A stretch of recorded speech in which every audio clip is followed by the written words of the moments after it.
When we first got the script, well, when I first got the script and I read it, I think the language really spoke out to me. It wasn't something that felt forced or put on. It just felt like a conversation. So it was so easy to kind of remember the lines and want to get into this world and start playing around and creating.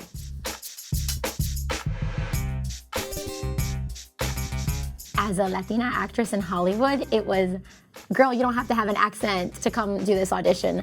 That, just for starters, like first stepping into it, that was huge for me. Right away you see it and you're like, oh, this is real, this is raw, this is like how we speak in our everyday lives. And it's just on paper and we're gonna be like filming it, but it's real. Yeah, I mean, and it makes sense, right? It's like a lot of the shows that have been presented with, you know, wanting people like us, has not, the creators and the writers in the room have not looked like us. And this is now a complete change. Now they do. And which is why the language is exactly how we would normally speak. That's where I grew up. I grew up in the South with a lot of white friends, and they were always like, what, that's so interesting that you switch back and forth. It's beautiful because it highlights the first gen experience. The fact that I was able to embody this character that's an Afro-Latina, that's an LGBTQ woman, it allowed me to just really dive into like what we would say is culture, what we would say is like the gente, like what we see in our real lives. Like I got to play that every day. Like that's amazing. You don't see that. Not in leading roles. I mean like a full cast. Ensemble.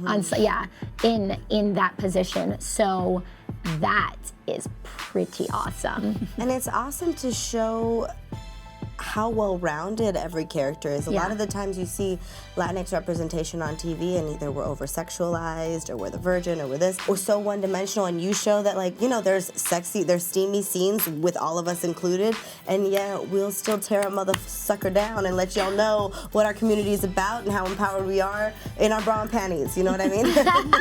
The creators of this show and the people behind the scenes made this show what it is. If we're not in the rooms and we're not writing this, how is it gonna be a real and honest story and true to who we are if we're not behind it doing it? Everyone, except for one of the executives, are people of color. So they understand it. And then the one that isn't is our ally. She is our ally, and she understands it, and she wants to pour into us. That is how you create a Gentefied.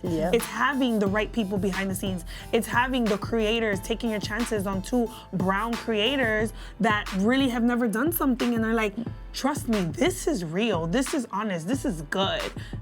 And that's how this came to life. Especially with how well this show portrays all the colors and all the different issues without vilifying any issue. It's just like, let's start a conversation. I have a quote.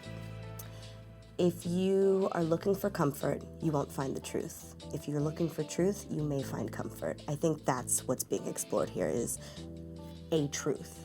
Now you tell me, with now all of these different layers on top of each other, what do you think is right? What do you think should be done? I want people to remember their dreams. That in itself, that's it right there. So many times we get caught in the hustle and bustle. So many times we get caught into like, we're not making money. So many times we're like, what if we fail? Good, fail. So many times we're like, what is our family gonna think of us doing this? Sometimes we're even thinking, like Anna, well, my family doesn't support my dreams, so what's the point? But these are all your dreams. You owe it to yourself to stay and stick with that dream. You owe it to yourself to fight for it. You owe it to yourself to see, can I be the greatest possible version of myself? And you can, because you're enough. We're enough.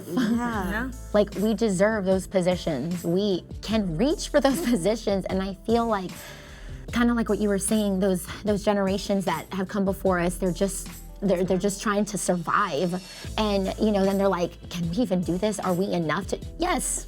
Like that is a narrative, kind of like what you say, that just doesn't not need to be told anymore. So we're here. We're enough. We empower women. Like, these women that we play are powerful. That's what I think. For me, that's what I want women, young girls, to see and know and thrive for. Yeah, I feel like with your dreams, it's about remembering your why and always going back to that. I've always wanted to act. There's nothing that I've ever wanted to do since I was a little girl. And I would sit in the car with Julissa after set, and I would cry cry. And I would be like, I don't know why I'm here. I don't know if I deserve this. Imposter syndrome, you know, with all these other things. And I remember she'd be like, why are you here? You're here because you deserve to be here. You're here because, and like she would uplift me. And I was like, okay, she was, and then also have people that are there that love you enough to remind you of your why and give you the space to fail, to stand, you know what I mean? So that's, I'm so grateful that I have these two beautiful women that constantly remind me of my why, just living in their power.